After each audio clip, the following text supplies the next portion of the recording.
잠깐 기도하시겠습니다. 하나님, 그렇습니다. 하나님의 말씀은 능력이고 우리를 승리케 하시는 위대한 힘인 것을 믿습니다. 하나님, 오늘도 우리에게 말씀을 덧입혀 주시고 새 힘 주시고 우리가 하나님의 자녀로 견고히 서게 하여 주옵소서. 예수님의 이름으로 기도합니다. 아멘. 지난 7월 18일 대한민국 대법원은 동성 동반자의 배우자에게 건강보험 피부양자 자격을 인정하는 판결을 내렸습니다. 물론 이 판결이 동성혼의 합법화를 의미하는 것은 아니지만 동성 파트너에게 건강보험 피부양자 자격을 준다는 것은 사실 배우자로 간주하는 것입니다. 이번 판결은 생각보다 훨씬 큰 파장을 낳게 된다는 것이에요. 이렇게 되면 동성애 차별금지법이 통과되는 것은 시간 문제라고 합니다. 백척간두에 있는 상황에서 나라와 민족을 위해 기도하시는 목사님들이 광고드린 대로 대의를 모아서 10월 27일 연합예배와 회개 집회를 하게 되었습니다. 저희 교회에서도 16분이 연합예배에 참여하기로 신청을 하였습니다.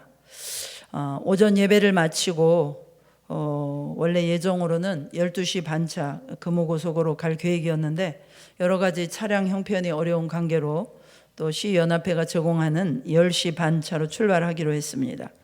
오전 예배를 못 드리고 올라가야 하기 때문에 마음이 많이 불편합니다마는 대의를 위해서 또 어쩔 수 없이 올라가야 되는 상황을 이해해 주시기를 바랍니다.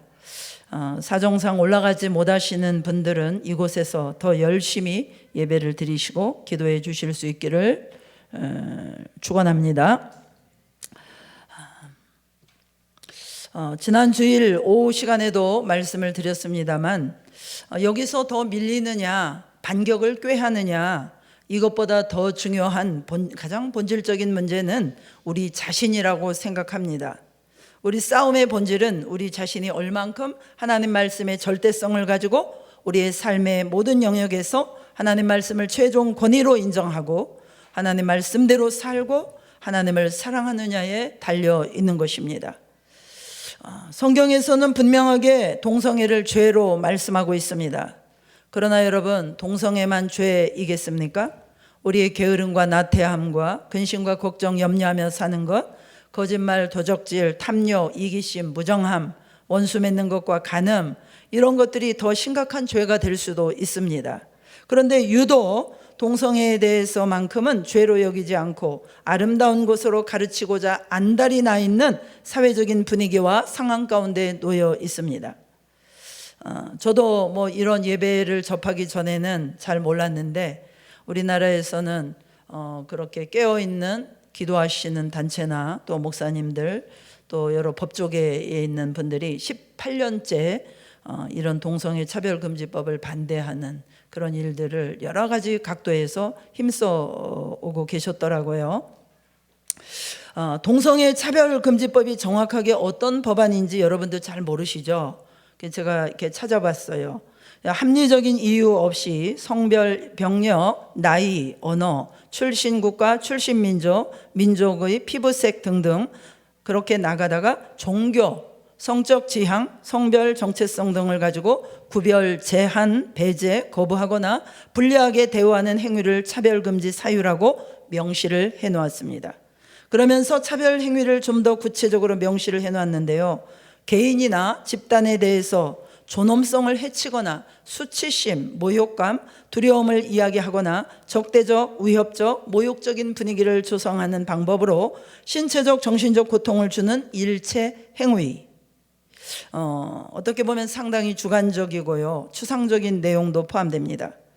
지금 이와 같은 것을 차별 행위라고 규정을 하고 이와 같은 사유에 적용을 한다고 하면은 예를 들어서 제가 길거리에서 예수 그리스도 외에는 구원받을 만한 다른 이름이 없다라는 전도 행위를 할 경우 그것을 듣고 지나가던 행인이 그럼 뭐야?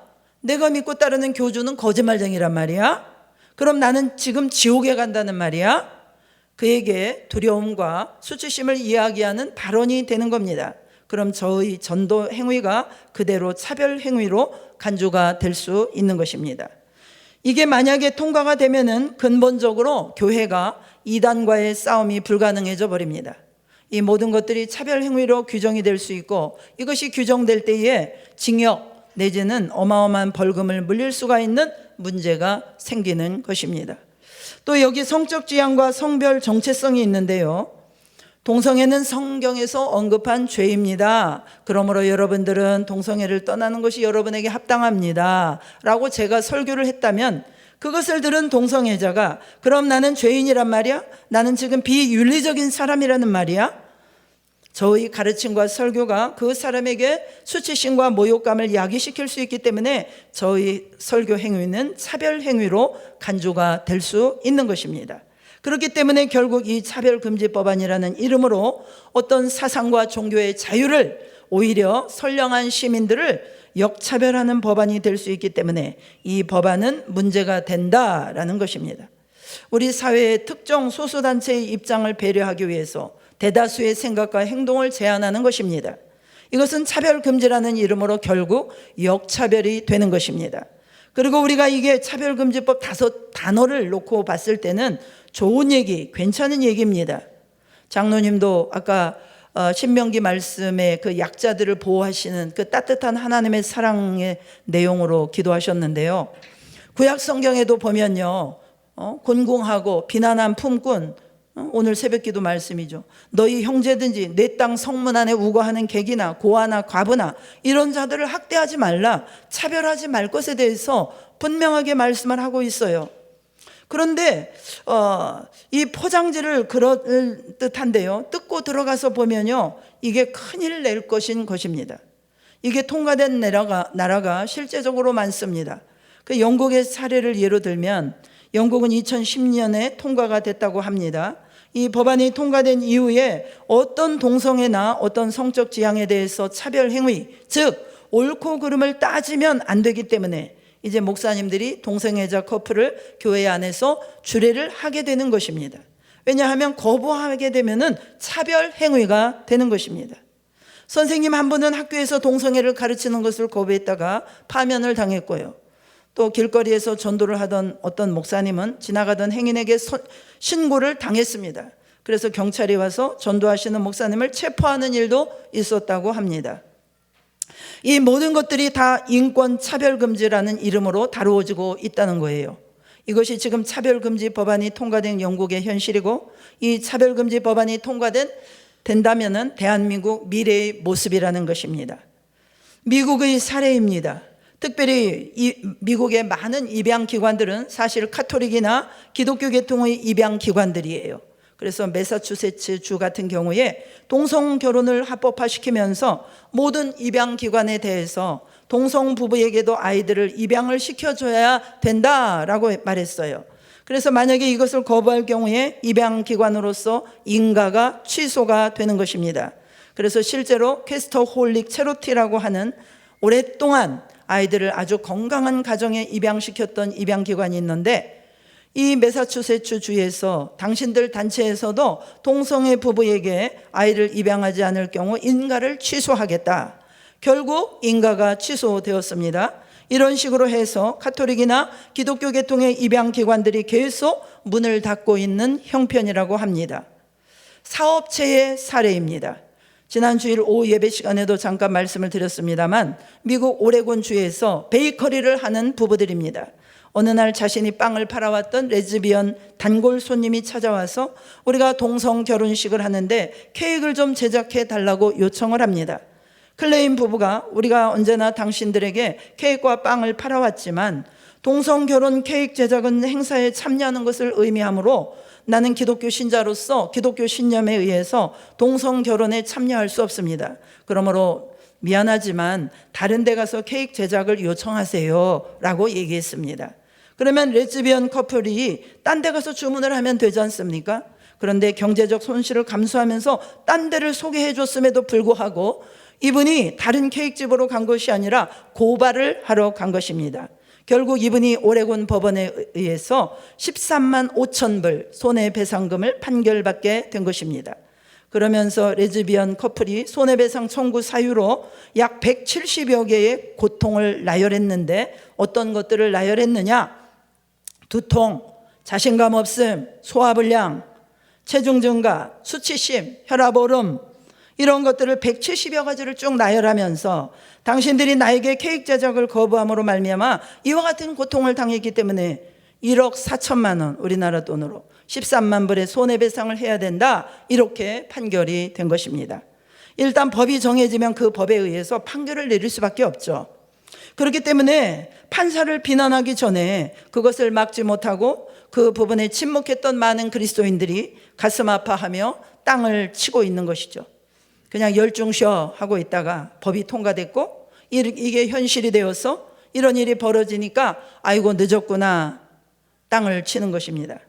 우리도 이 법을 막아내지 못한다면 언제 어떻게 당할지 모릅니다.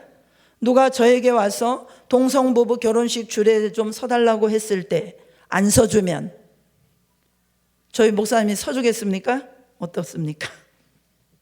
와, 1억 4천만 원 벌금을 내야 되는 거예요. 우리 그리스도인들은 이 현상을 이해를 할 때 사회적으로, 문화적으로, 법적으로 이해하는 것도 필요하지만 사실 배후에 있는 실체에 대한 이해가 반드시 필요합니다. 공부를 우리도 이제부터 많이 해야 돼요. 저도 그렇고. 지금 이런 동성결혼 이슈라든지 이런 문화적 현상, 그리고 이런 법안의 변화들이 일어나는 이유는 기본적으로 세계관의 변화에 기인하고 있는 거예요. 세계관의 갈등과 충돌이라는 관점에서 이해를 할 필요가 있습니다. 크게 말하면 하나님의 말씀을 믿는 성경적인 신념 또는 세계관과 하나님을 인정하지 않고 하나님을 우습게 여기는 인간이 하나님의 역할을 대체해서 옳고 그름을 내가 정하는 그런 무신론적이고 인본주의적인 이 세상의 세계관이 갈등하고 있는 것으로 봐야 합니다. 이 세계관에 대해서 좀 더 구체적으로 설명을 좀 드리면요, 일단 자연주의 세계관이라는 것이 뭐죠? 눈에 보이는 자연 세계가 다다, 눈에 보이는 게 다다 라고 믿는 세계관이 자연 세계관입니다. 눈에 보이는 자연 세계 바깥에 있는 그런 초자연 세계나 또는 초자연적인 절대자, 즉 신, 이런 존재는 없다, 눈에 보이는 자연 세계만이 전부다 라고 믿는 세계관입니다. 반면에 기독교 세계관은 아니다, 눈에 보이는 자연 세계는 눈에 보이지 않는 창조주 하나님에 의해서 창조된 세계다, 이렇게 믿을 뿐만 아니라 창조된 자연 세계를 지배하고 다스리는 절대적 윤리, 도덕적인 기준이 있고 이런 가치를 절대적이라고 믿는 것입니다. 그러나 자연주의 세계관에 따르면 무슨 소리, 이 세상엔 초자연 세계는 또 없고 절대자도 없어, 그리고 절대자가 만들었다고 주장하는 그런 절대적인 윤리, 도덕적 기준 따위는 존재하지 않아. 모든 윤리, 도덕적 기준은 그냥 내가 정하면 되는 거야. 내가 남자라면 남자 되고 싶으면 남자고, 내가 여자라고 하고 싶으면 여자고, 각자 소견에 따라, 각자의 선호도에 따라 옳고 그름을 따지면 되는 거야. 이렇게 이것이 사실 현대 사회를 다스리고 있는 세계관입니다. 그래서 이와 같은 현대 사회가 다스리는 이런 세속적이고 무신론적 인본주의적 세계관이 오늘날 모든 교육 내용 속에도 이제 녹아져 들어가게 되는 거예요. 예를 들면은 아이들이 공부하는 고등학교 윤리교과서에 차별을 어떻게 정의를 하느냐, 우리는 서로 다르다, 그래서 다르기 때문에 차이가 있다, 그러므로 이 다른 차이에 대해서 옳고 그름, 선과 악의 기준을 들이대는 것은 차별이다, 이렇게 정의를 하고 있습니다. 이것은 정확하게 맞는 정의죠. 거기까지는 맞습니다. 왜냐하면 서로 다른데 거기에 대해서 옳고 그름을 따지는 것은 차별이죠. 내가 뭐 여자인데 틀린 겁니까? 다른 것뿐이죠. 남성이고 여성이 다르단 말이에요. 그런데 당신은 여자니까 틀렸어, 당신은 흑인이니까 잘못된 거야. 왜 잘못됐어? 흑인이니까. 이거는 차별이죠. 그런데 이 차별의 정의를 동성애나 트랜스젠더에 적용을 하면서 동성애와 트랜스젠더와 같은 특정한 성적 지형이나 어떤 정체성에 대해서 옳고 그름을 따지는 행위 자체를 차별적인 행위라고 규정을 하고 있는 겁니다. 이게 얼핏 들으면 맞는 말 같지만 아주 심각한 거짓말이 녹여져 있습니다. 제가 질문하겠습니다. 동성애나 성전환이 단순히 우리와 다른 성적 성향입니까? 아니면 틀린 성적 지향입니까? 여러분들도 답을 못 하시네요. 틀린 거죠. 다른 것과 틀린 것은 다른 겁니다. 그런데 교과서에는 동성애나 트랜스젠더는 그냥 단순히 다른 성적 성향이라고 표기를 해놓고 동성애에 대해서 옳고 그름을 따지는 행위는 마치 인종이나 성별에 대해서 옳고 그름 따지는 그런 행위와 똑같은 차별적인 행위라고 가르치고 있는 거예요. 그러니까 이런 교육 내용을 듣고 학교에서 공부를 하고 왔더니 주일학교 선생님이 얘들아, 성경에 하나님이 동성애는 죄라고 규정하셨어 라는 설교를 들으면요, 이 아이 눈에는 전도사님은 괴물인 거예요. 어떻게 저런 몰상식한 말을 할 수 있을까? 왜냐하면 그들에게 동성애는 죄라는 말은 우리 아이들에게 어떻게 들리느냐? 애들아, 흑인은 열등한 존재야. 왜? 흑인이니까. 여성은 열등한 존재야. 왜? 여자니까. 라는 말과 똑같은 범주로 아이들은 이해를 하게 된단 말입니다. 이것이 지금 하나님의 진리를 하찮게 여기는 이 세상의 가치관과 세계관과 윤리관의 열매들인 것입니다. 그렇기 때문에 이 동성애의 문제는 근본적으로 세계관의 전쟁이다. 그리고 그 전쟁이 가장 치열하게 벌어지고 있는 장소가 바로 교육 현장이다라는 것이에요. 여러분, 또한 동성애를 허락하는 사회가 되면요, 프리섹스 사회가 되기 때문에 낙태 문제가 발생합니다. 그래서 이제는 인권이라는 이름으로 낙태를 합법화시켜야 되는 법적 필요성이 생기는 것입니다. 그래서 미국 대법원 판사들이 논거를 만들어야 되기 때문에 그동안 반대를 하다가 이것을 합법화시키기 위해서 어떤 논리로 합법화를 시키느냐? 엄마 뱃속에 태어난 사람이 아니다. 왜? 생각할 수 없으니까. 이성이 없으니까. 미국 헌법에서 보장하는 생명권, 자유권은 사람에게만 보장되는 법이다. 그러므로 사람이 아닌 태아에게는 보장될 수 없는 권리다. 그러므로 사람인 엄마의 권리를 위해서, 자유권과 행복권을 위해서 사람이 아닌 태아를 죽일 수 있는 권리는 보장되어야 한다. 이와 같은 말도 안 되는 논거로 낙태가 합법화된 것입니다. 지금 결국 차별금지법은 정의를 위해서, 인권을 위해서 만드는 것처럼 보이지만 그렇지 않습니다.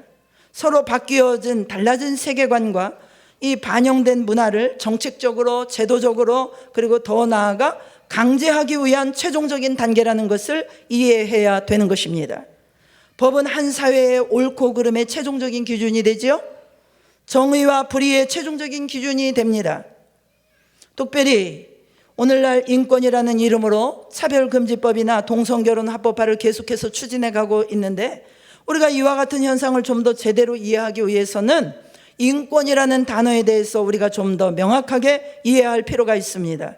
오늘날 우리 사회에서 펼쳐지는 하나님 중심적인 신본주의적인 세계관과 하나님을 인정하지 않는 인간 중심적인 세계관의 갈등은 서로 다른 윤리관을 만들어내고 있어요.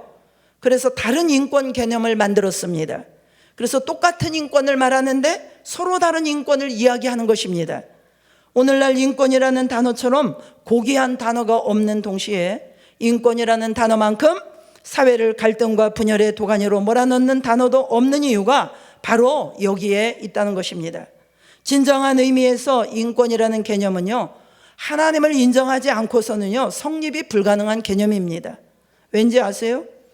사람을 잡아먹으면 왜 안 되죠? 하나님을 인정하지 않는 세계관에서는 동물이 인간 됐다면서요. 누구는 닭이 되고, 누구는 파리가 되고, 누구는 호랑이가 되고, 누구는 공룡이 되고, 사람들에 따라서.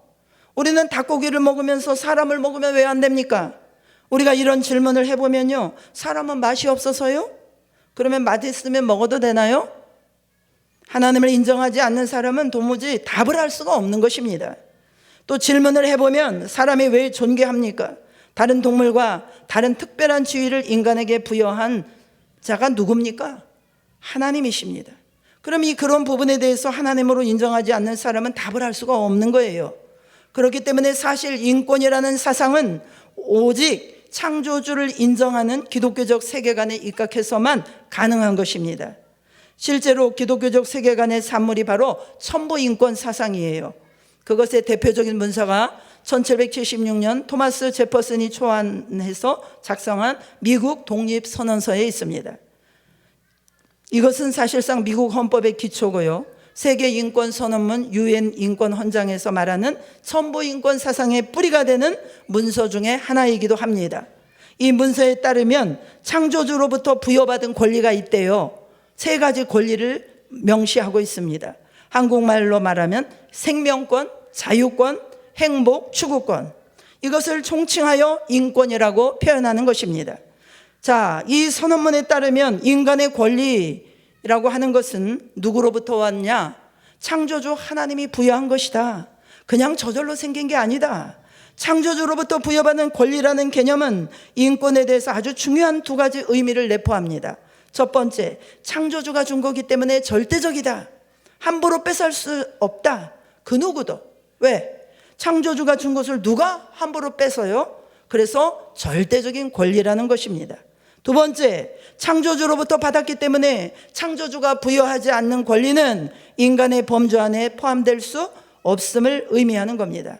마치 태초에 하나님께서 인간에게 선악과를 따먹을 수 있는 권리를 인간에게 허용하지 않았던 것처럼, 그래서 선악과를 먹은 것은 인권의 문제가 아니라 타락이었던 것처럼 하나님께서 인간에게 동성애를 허락하신 일이 없습니다.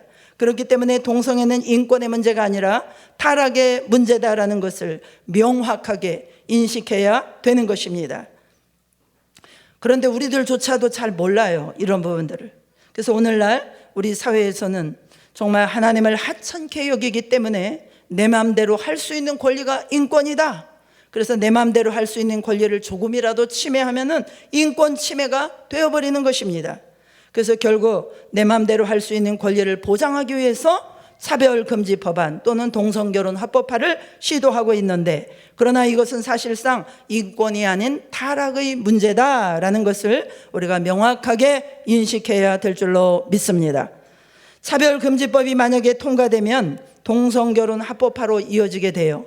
그렇기 때문에 이것은 그냥 단순한 결혼 평등의 문제가 아니에요. 그분들은 항상 주장하기를 평등의 문제로 이것을 접근합니다. 그러나 사실상 그들의 전략이고, 사실은 결혼이 뭐냐? 결혼의 정의에 대한 문제지 평등의 문제가 아닌 것입니다. 예를 들면 지금 우리나라 대법원에서 결혼을 어떻게 정의하고 있습니까? 일남일녀 간의 정신적, 육체적 결합, 이것이 결혼의 법적인 결혼의 정의입니다. 이 결혼의 정의에는 아주 중요한 3요소를 내포하고 있어요. 첫 번째, 남자와 여자, 성별 조건. 2번째, 1대1, 남자, 일남, 일녀, 1대1이어야 합니다.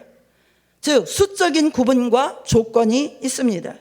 3번째, 일남일녀 간의 정신적, 육체적 결합, 즉 성적 결합입니다. 이 성적 결합이 아주 중요한 요소입니다. 그래서 지금 결혼의 정의는 이와 같이 성별의 구분, 수적인 구분, 그리고 성적 결합이라는 3가지 요소로 구성이 되어 있어요.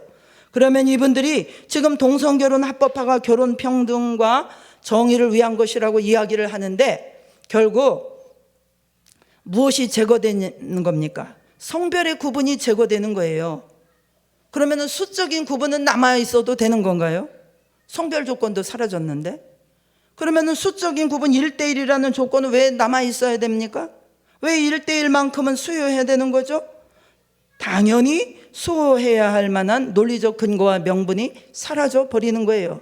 그렇기 때문에 동성결혼이 합법화되면은 단순히 동성결혼으로 끝나는 것이 아니라 일부 다처제와 같은 집단 결혼 형태와 다양한 형태의 결혼이 서로 사랑하기만 하면 인정이 되어질 수밖에 없는 그런 사회가 되는 것입니다. 그렇기 때문에 이 동성결혼 합법화는 결혼 평등의 문제가 아니고 결혼이 뭐냐? 결혼이라는 게 무엇이냐에 대한 문제인 것이에요. 예를 들어 한 배우자가 있어요. 그런데 어느 날 다른 사람이 내 눈에 들어왔어. 사랑에 빠졌습니다. 그러면 나는 2명의 배우자와 얼마든지 살 수가 있는 거예요. 그래서 동성결혼이 합법화될 경우에 3가지 문제가 나타나는데, 첫 번째는 기본적으로 성윤리가 붕괴됩니다. 남성 간의 학문 성교가 정상적인 것이 된다면 안 될 게 뭐가 있겠어요? 다른 게 왜 안 되죠? 동성결혼이 합법화되면 동성애를 자연스럽게 용인하는 것이 되는 것이고요. 그렇게 되면 기본적으로 성윤리라는 개념 자체가 다 권리의 개념으로 뒤바뀌어 버리는 것입니다. 그냥 하고 싶으면 하는 거예요. 그러면 결국 성윤리 붕괴로 이어질 수밖에 없다는 것입니다. 그래서 이 성윤리가 붕괴되면 생명윤리도 파괴되어 있습니다. 이게 연쇄적으로 이어지는 것입니다. 인간의 탐욕이 끝까지 갈 때까지 가보자는 거예요. 그래서 일단 성윤리가 붕괴되고요. 두 번째는 가정이 붕괴됩니다. 온 가정이 파괴되는 것입니다. 가정이 있을 수가 없습니다. 가정의 개념 자체가 사라질 수밖에 없는 것입니다. 남성과 여성이라는 성적 구분이 사라지면 수적인 부분도 남아있을 수가 없어요. 1대1이 무너집니다. 그래서 실제로 2001년 세계 최초로 동성결혼이 합법화된 네덜란드의 경우에 일부 다처제가 용인이 되고 있다고 합니다. 마지막으로 세 번째, 동성결혼 합법화가 되면요, 신앙의 자유가 심각하게 훼손이 될 것입니다. 마치 동성결혼과 우리 신앙의 종교의 자유는 아무 상관이 없는 것처럼 보이지만 절대 그렇지 않습니다. 실질적인 연관성이 있습니다. 왜냐하면 동성결혼이 합법화되는 순간부터 동성결혼을 인정하지 않는 성경은 비정상적인 책이 되는 것입니다. 그렇기 때문에 비정상적인 책을 믿고 따르는 저와 여러분들은 비정상적인 집단으로 전락하는 것을 의미합니다. 그래서 이 비정상적인 집단을 정상화시키기 위해서 벌금을 물리고 파면하고 제한하는 것은 아주 정의롭고 아름다운 일로 간주가 될 수 있는 것입니다. 공공의 선을 위해서. 이 동성결혼 합법화, 이와 같은 문화적 흐름의 칼날의 끝이 결국은 하나님의 말씀을 향하게 되어 있고 그 말씀을 믿고 따르는 저와 여러분들에게 향하게 되어 있는 것입니다. 그런 의미에서 이 모든 문화적 흐름은 근본적으로 영적 전쟁이다라고 볼 수 있습니다. 오늘 본문 말씀 요한계시록 20장 천년왕국에 대한 말씀입니다. 천년왕국에 대해서는 할 얘기가 너무나 많지만 크게 나누어서 전천년설, 후천년설, 무천년설 이런 설들이 있거든요. 예수 재림하시기 전까지의 시간이 천년왕국이다. 이게 전천년설이고요. 예수 재림 후에 천년왕국이 온다. 이게 후천년설이고요. 저희 침례교단에서는 예수님 오신 이후로부터 예수 재림하시기 전까지, 지금이 그러니까 천년왕국이다. 이렇게 무천년설을 주장합니다만 우리가 오늘 본문 말씀 요한계시록 20장 1절로 3절을 읽어보면요, 아무리 읽어봐도 지금이 천년왕국 시대로 느껴지지는 않습니다. 그렇죠? 만국은 지금 마귀 사탄이 하나님을 대적하기 위해서 몸부림을 치며 영향력을 펼치고 있지 않습니까? 지금 이 시대는 용과 짐승과 귀신들이 활개를 치고 삼킬 사람 어디 있나? 이러고 다니는 시대입니다. 오늘 말씀에서 보신 것처럼 천사가 무저갱의 열쇠와 큰 사슬을 가지고 와서 용을 잡아버립니다. 이 용은 옛뱀이요 사탄입니다.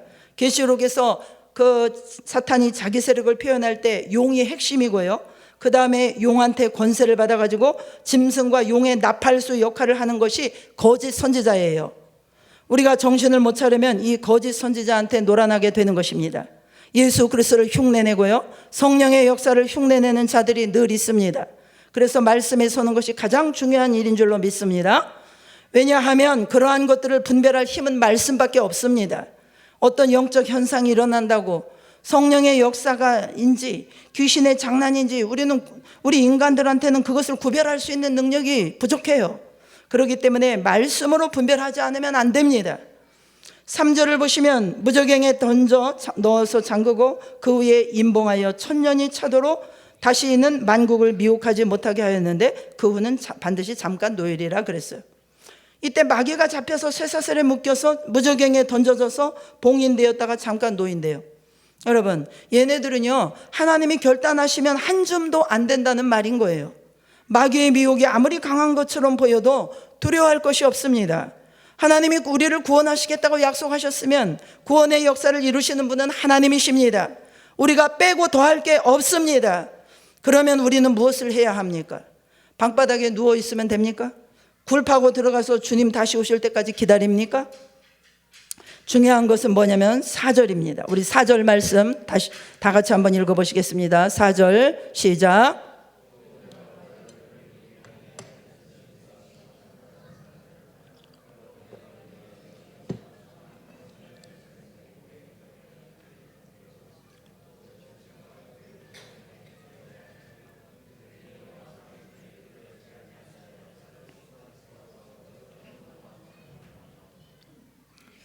예수 그리스도를 말씀 그대로 증언하고 말씀을 가르치는 대로 참 신앙을 지키다가 말씀을 지키다가 목배임을 당한 성도들과 우상 숭배, 우상에게 경배하지 아니하고 표받지 아니하고 믿음을 지킨 성도들이 부활해서 왕 되신 주님과 함께 1000년 동안 통치한다 그랬습니다. 이렇게 되면은 용과 그 하수인과 짐승과 짐승의 수발 들었던 수많은 귀신들과 이것들이 만국에서 영향력을 잃게 되고 하나님의 뜻이 그대로 실현되는 통치가 가능해지는 것입니다. 이것이 천년왕국이에요. 천년왕국의 핵심은 통치입니다. 그러므로 왕같은 제사장인 저와 여러분들도 하나님의 말씀을 지키기 위해서 목배임을 당한 사람들처럼 말씀 그대로 우리를 세상과 구별되는 하나님의 아들, 딸로 지키면서 예수님의 제자로 살아서 주님 다시 오시기를 기다리며 주님의 통치를 받는 삶을 살아야 될 줄로 믿습니다. 이런 자들이 첫째 부활에 참여하게 되는 겁니다. 우리는 첫째 부활에 참여하지 않으면 정말 큰일 납니다. 그러면 이 정신 나간 세상에서, 이 미친 세상에서 어떻게 사는 것이 주님의 통치를 받는 바른 제자의 삶을 사는 것입니까? 예수 그리스도가 머리가 되시고 우리는 그의 몸의 지체로서 말씀이신 예수 그리스도에게 순종함으로 주님의 다스림을 받는 삶을 사는 것입니다. 그러기 위해서 믿음의 선한 싸움을 힘써 싸우는 것입니다. 이것이 주님의 통치받는 제자의 삶인 줄로 믿습니다. 여러분, 지금이 위기라고 많은 분들이 얘기합니다마는 6.25 때만큼 위기가 있었습니까? 해방되어서 나라를 세웠는데 전쟁으로 치닫게 됩니다. 그래서 서울에서 대전까지 또 밀려 부산까지, 그래서 부산이 임시 수도가 되었습니다. 여기서 조금만 더 밀리면 이제 끝나는 거예요. 여기서의 긴박감은 지금 우리가 느끼는 긴박감과는 상상을 초월하는 거예요. 그때 부산이 점령되어서 통일이 되었으면요, 지금 우리는 여기서 예배를 못 드립니다. 지상에는 교회가 존재할 수가 없게 되는 것입니다. 지금 여기가 북한이 되는 거예요. 조선민주공화국 만세 이러면서 주일날도 강냉이 배급받고 고조 지상 천국입니다 이러면서 좋아할 겁니까? 그러니까 저때 교회 지도자들은 어떤 심정이었을 것 같습니까? 여기서 밀리면 바다로 빠져 죽는 거예요. 그 정도 긴박감입니다. 그런데 저때 초량교회 한상동 목사님을 중심으로 제가 여러 번 얘기했습니다. 회개운동이 시작되었습니다. 한상동 목사님은 일제시대 때 신사참배 반대 운동을 조직적으로 하신 분입니다. 그래서 피난 가는 와중에서도 구한말의 그 끔찍한 현실과 그 다음에 식민지로 넘어갔다가 독립을 주시고 나라를 세우게 해주셨는데 그 과정에서 교회가 큰 부흥하는 것을 맛보게 하셨는데 그 가운데서 말씀대로 살지 못하고 얼마나 많은 분열과 다시 무너지기 시작한 교회가 회개를 해야 된다 이러면서 해방 후에 교회 쇄신운동을 하시던 목사님들을 중심으로 부산의 초량교회에 모이고 부산에 피난 온 모든 성도들도 다 참여할 수 있게 교회 문을 열어주었습니다. 이 기도회가 교회 쇄신을 위해서 하나님 앞에 엎드려서 회개하는 기도회가 핵심이었어요. 일주일간 집회를 하는데 새벽 기도부터 시작하는 겁니다. 새벽에 나와서 기도하고 낮에는 뭐 하냐? 성경을 공부하는 거예요. 우리도 이번에 11월 1, 2, 3 부흥회 하는데 2일 날은 토요일입니다. 오전, 오후. 어제 우리 혜진 집사님 물어왔어요. 사모님 이 스케줄 어떻게 할까요? 그래서 오전 또 가서 식당에 밥 먹고 오후 우리는 이렇게 1년에 한 번 하는데 아무튼 이분들은 새벽에 나와서 새벽기도, 낮에는 성경 공부, 저녁에는 뜨겁게 통성으로 기도하는 집회를 이어가는 방식으로 일주일을 했어요. 그러면서 주강사로 박윤선, 박형영, 한상동 목사님들이 서셨는데 비상기도회 중에 박윤선 목사님이 간증을 시작하셨어요. 그 주제가 뭐였냐면은 우리가 서 있는 역사적 입장입니다. 그러니까 무슨 얘기냐? 그들은 지금 현재 한국 전쟁 중에서 두신 하나님의 뜻을 보기를 원했어요. 왜 지금 이 위기 속에 우리가 처해 있느냐? 이 역사 속에 우리 입장은 뭐냐? 하나님 앞에서 우리가 무엇을 회개해야 되느냐? 무엇을 바로잡아야 되고 무엇을 세워야 하는가? 이것을 얘기하셨어요. 그러면서 일제시대 때 신사참부를 거부했던 한 선교사님 이야기를 본인이 직접 겪은 것을 간증했을 때 완전히 교회가 울음바다가 되고 회개의 물결이 일어난 거예요. 그리고 옆에 중앙교회에서는 구국기도회를 열고 이 두 교회가 동시에 불처럼 일어난 것입니다. 그리고 전쟁 중이고 부산이 밀리면 끝나는 건데 성경 공부를 합니다. 여러분 이게 말이나 됩니까? 그런데 여러분 이게 그리스도인인 줄로 믿으시기 바랍니다. 긴박하다고 말씀을 놓치고 본질에 서지 않으면 아무것도 안 돼요. 모든 것이 뻘짓입니다. 광장에 나가서 소리를 지른다고 볼륨을 높인다고 뭐가 되는 게 아니에요. 우리 신앙 선배님들은 지금보다 몇만 배 위급한 상황에서 말씀이 말하는 대로 그대로 하신 거예요. 하루 종일 말씀을 받고 뜨겁게 회개기도 하면서 사람들이 너무나 은혜를 받으니까 원래는 일주일 하기로 했는데 요청해서 2주간으로 늘리게 됩니다. 2주간 동안 뜨겁게 회개하며 기도하게 된 것입니다. 그런데 놀라운 일이 벌어집니다. 9월 17일 2주간 기도회를 마치고 나왔는데 아침에 그때는 전화가 없으니까 호예요 하고 소식이 전달됩니다. 인천 상륙작전이 성공했습니다. 정말 성도들이 얼마나 가슴이 뛰었겠습니까? 그때 성도들은 진짜 하나님께서 우리 기도를 들어주셨다는 응답을 확신하며 너무나 기뻐한 것이에요. 무슨 얘기냐? 미군 안에서도 확신이 없었다고 합니다. 전문가들이 확률이 5,000분의 1이라고 말하면서 이거 상륙작전 시도는 하지만 실현될지는 모르겠다. 거의 불가능하다라는 얘기죠. 그러니까 여러분, 저와 여러분이 지금 믿는 것이 무엇입니까? 우리 개인의 삶을 바꾸는 힘도 마찬가지인 줄로 믿으시기 바랍니다. 우리가 말씀에 순종하며 회개하며 기도할 때 강력한 기도의 능력이 나타나게 되는 줄로 믿으시기 바랍니다. 말씀대로 살겠다고 우리가 결단하고 하나님께 돌이키고 하나님의 말씀을 순종하는 자리로 돌아오는 자에게 하나님은 반드시 응답하시는 것을 믿으시기 바랍니다. 여러분, 열심으로 치면 우리는 2단을 못 따라갑니다. 하나님이 그것을 기뻐 받으시겠어요?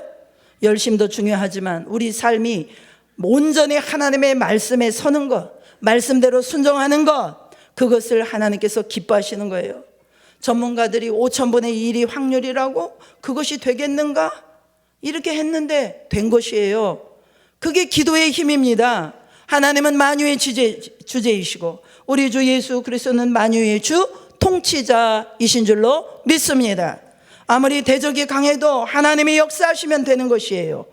오늘 본문 말씀에서 보신 것처럼 우리가 믿는 하나님은 천사를 보내서 마귀를 묶어서 이 전 세계에 있는 모든 마귀를 묶어서 던져버릴 수 있는 분이십니다. 하나님이 힘이 부족해가지고 우리가 광화문에 나가가지고 힘을 보태는 게 아닙니다. 우리가 성경대로 살지 못한 것을 회개하면서 하나님 앞에 부르짖을 때 우리의 기도를 들으시고 하나님께서 응답하시고 일하시기 때문에 함께 모여서 회개하며 주님의 긍휼을 구하는 거예요.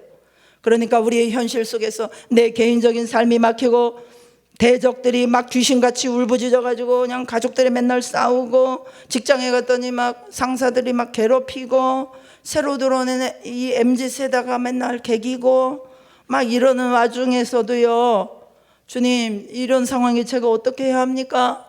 이렇게 우리가 엎드려 무릎 꿇고 기도한다면 갑자기 다음날 사장님이 안 보이는 게 아니고 나를 괴롭혔던 그 사람들이 안 보이는 게 아니고요, 그 영역을 내가 정복해 들어갈 수 있는 그 놀라운 역사가 실제적으로 일어나는 것입니다. 그런 개인들이 모여서 주님의 몸된 교회를 이루고 하나님을 예배하고 함께 모여 기도할 때 나라가 바뀌는 것입니다. 그 원리를 이미 신앙의 선배님들이 보여주신 거예요. 여러분, 교회의 권리와 힘은 세력을 보여주는 데 있지 않습니다. 광화문에 몇백 명이 모였더라, 몇천 명이 모였더라, 이런 힘을 이런 거에 있지 않아요. 물론 제가 숫자가, 이번 집회는 숫자가 본질이라고 말씀을 드렸습니다만 교회가 또 돈 자랑하는 데 있지 않습니다. 교회의 힘은 경건과 거룩에 있는 줄로 믿으시기 바랍니다. 우리는 스스로 경건해지거나 우리는 스스로 거룩해질 수 있는 존재가 아니에요. 그렇기 때문에 예수 그리스도의 의를 날마다 힘입어서 주님을 사랑하고 주님을 깊이 따르고 주님의 말씀 앞에 순종함으로 우리는 거룩과 경건을 덧입는 것입니다. 자료를 보니까 서울이 함락되었을 때 선교사님들이 전장에 남습니다. 죽을 수도 있잖아요. 일본으로 피신 가라고 해도 안 가. 그러면서 오산까지 올라가 가지고 피난민들을 돕고 어떻게 이 사람들을 정책적으로 활동을 이렇게 해서 도울 수 있을까 헌신한 거예요. 그중에 가장 눈부신 활약을 한 사람이 누구냐? 언더우드 박사 후손 언더우드 주니어였어요. 기가 막히고 눈물이 날 정도죠. 그 선교사님들이 힘을 합쳐가지고 서울이 무너졌는데도 청주, 대전, 오산을 오가면서 한국 사람들을 도왔습니다. 그래서 나중에 이 언더우드는 미국 민간인한테 주어지는 최고 명장 자유훈장을 받기도 했어요. 뭐 그 훈장 받은 게 중요한 게 아니고요.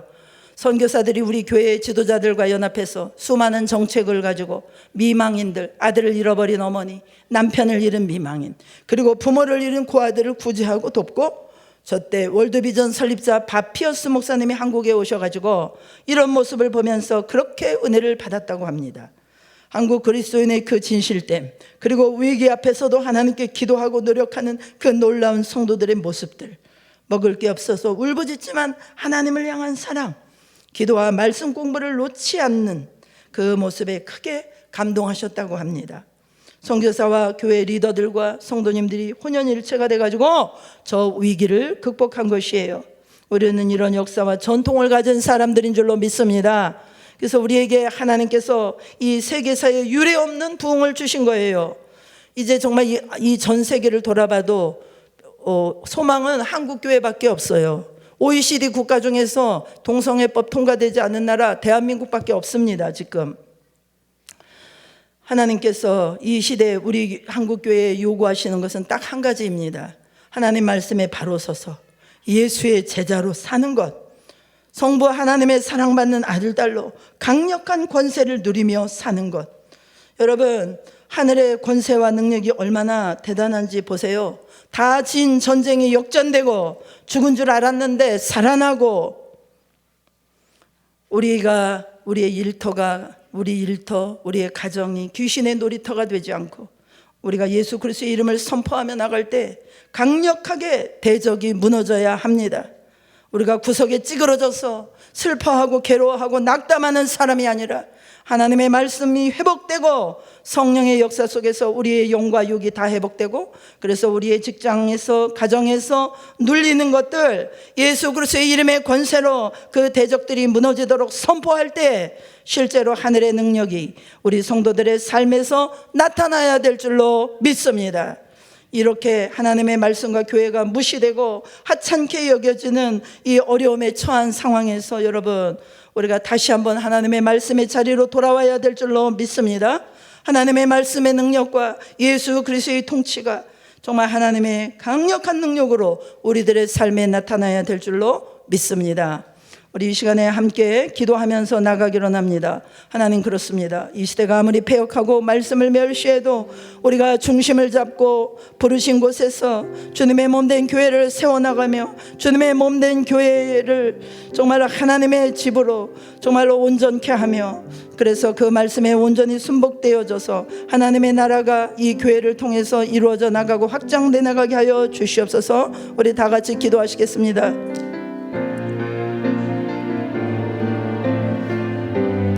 할렐루야. 하나님 감사합니다. 하나님, 참으로 아버지 하나님, 우리가 얼마나 하나님을 우리의 삶 속에서 무시하고 하나님의 말씀이 없는 것처럼 살았는지, 하나님 우리에게 회개의 기회를 주셔서 감사합니다. 정말 한국교회가 어지럽고 무너지고 이 사회가 혼란한 것, 우리가 하나님의 말씀에 서서 말씀에 순종하지 못했기 때문입니다. 하나님, 우리를 불쌍히 여겨주시고 용서하여 주시옵시고, 아버지 하나님, 이제는 예수 그리스도의 이름의 권세로, 하나님의 자녀의 권세로 일어날 수 있도록 축복하여 주시옵소서. 하나님의 권세가 우리의 성도들의 삶에서 나타나게 하여 주시옵소서. 우리를 짓누르고 있는 어둠의 권세가 떠나가게 하여 주시옵시고, 하나님의 나라가 우리를 통하여 확장되는 역사가 일어나게 하여 주시옵소서. 오 할렐루야. 하나님, 정말로 이 나라가, 한국교회가 위기 상황 가운데 있습니다. 대한민국이 위기 상황 가운데 있습니다. 하나님, 정말 우리의 적은 힘이지만 우리가 나라와 민족을 위하여 회개하며 기도하며 나가기를 원하오니, 하나님이 우리의 회개를 받아주시옵시고, 하나님이 이 땅을 긍휼히 여겨주시옵시고, 하나님의 얼굴을 주를 구하며 나갈 때 하나님이 이 땅을 고쳐주시옵시고, 우리의 자녀 세대가 아버지의 악의 아버지의 법으로 말미암아 하나님의 복음이 가리워지고 정말 영혼들이 멸망받는 길로 나가지 않도록 하나님 도와주시옵소서. 하나님, 우리의 자녀 세대를 긍휼히 여겨 주시옵소서. 하나님, 우리가 끝까지 이 진리의 선한 싸움을 싸우게 하여 주시옵소서. 하나님, 이 땅에 하나님의 나라가 회복되게 하여 주시옵소서. 교회들이 말씀의 회복이 일어나게 하시고 기도의 회복이 일어나게 하여 주시옵시고 순종의 회복의 역사가 일어날 수 있도록 하나님 인도하여 주시옵기를 원합니다. 오 할렐루야. 특별히 저희 성도님들 가운데 하나님의 이런 귀신들의 악한 장난에 아버지 묶여있는 자들이 너무나 많이 있습니다. 하나님, 영적으로 묶여있고 정신적인 묶임과 육체적으로 질병으로 묶여있는 자들을 불쌍히 여겨 주시옵시고, 하나님 이 시간에 나사는 예수 그리스도의 이름의 권세로 명할 때 아버지의 능력과 권세가 이 모든 어둠의 사슬을 끊어주시옵시고, 하나님 아버지 자유케 되며 회복되며 온전케 되는 놀라운 역사가 일어날 수 있도록 하나님 인도하여 주시옵기를 간절히 바라옵고 원하옵나이다. 그래서 저희 교회 사랑하는 모든 성도들이 첫째 부활에 다 참여하는 자들이 될 수 있도록 하나님 은혜 베풀어 주시옵기를 간절히 바라옵고 원하옵나이다. 그렇습니다. 주님, 우리가 정말 세상 사람들 못지않게 하나님의 말씀을 너무나 무시하고 하찮게 여기고 정말 상황에 따라 얼마든지 정말 타협하고 하나님의 말씀을 뒷전으로 물리고 하나님의 말씀을 절대적인 권위 앞에 순복하지 못한 우리의 불순종과 불신앙을 용서하여 주시옵소서. 하나님 아버지, 정말로 우리가 정신을 차리고 깨어 기도할 때가 되었사오니 우리의 영을 깨워 주시옵시고, 정말로 이 대한민국을 특별히 사랑하시는 하나님, 여러 가지 위기에서 건져주신 하나님, 붙들어주신 하나님, 우리 사랑하는 성도들의 정말 진실한 회개가 올려질 때에 우리 하나님께서 하늘을 열어주시고 정말로 은혜와 긍휼을 베풀어 주시어서 아버지, 이 땅이 다시 한번 하나님의 말씀의 권위가 서게 하시고 하나님의 말씀이 다스리는 나라가 설 수 있도록 하나님 축복하여 주시옵소서. 또 성도들 가운데 이런 영적인 묶임 가운데 있는 자들, 이제 정말 하나님 예수 그리스도의 이름의 권세로 말미암아 그런 모든 묶임들이 풀어지게 하시고 하나님의 자녀로서 당당하게 건강하게 정말 하나님이 주시는 온전한 기쁨으로 아버지 누리며 아버지 정말로 믿지 않는 자들에게 하나님 살아계심을 증거하는 모든 성도들이 될 수 있도록 축복하여 주시옵소서. 감사하며 예수님의 이름으로 기도하옵나이다. 아멘.